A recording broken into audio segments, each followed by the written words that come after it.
Samantala, naglabas ang bagong guidelines ng Education Department para sa class suspension tuwing may kalamidad o sakuna.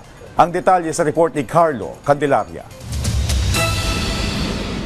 Sa bansa gaya ng Pilipinas na laging tinatamaan ng mga sakuna o kalamidad, madalas apektado ang pasok sa eskwela ng mga estudyante. Kaugnay nito, may bagong guidelines na inilabas ang Education Department para sa suspension ng klase tuwing may kalamidad. Sa ilalim ng Department Order No. 14 Series of 2026 ng DepEd, titiyakin nitong tuloy ang edukasyon ng mga mag-aaral sa mga panahon ng national emergencies. Sa bagong panuntunan, gagamitin ang tinatawag na 4-level learning continuity framework na may 4 na antas ng pag-aaral depende sa tindi ng disaster sa isang lugar.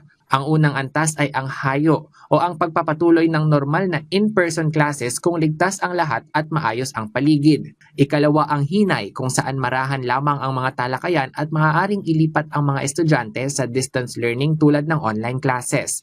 Ikatlo ang hinga kung saan binabawasan ang academic demands at binibigyang daan ang mental health ng mga estudyante at kawani ng paaralan dahil maaaring apektado ng mga nagaganap na energy crisis o sakuna.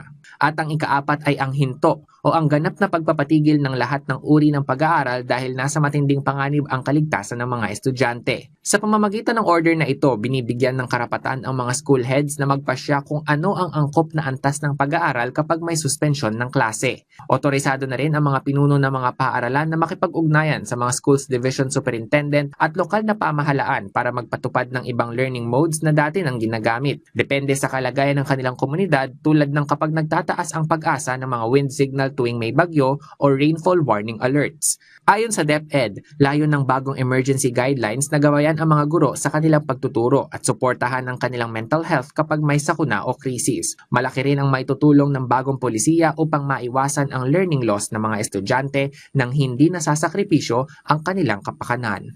Carlo Luis Candelaria para sa Pambansang TV sa Bagong Pilipinas.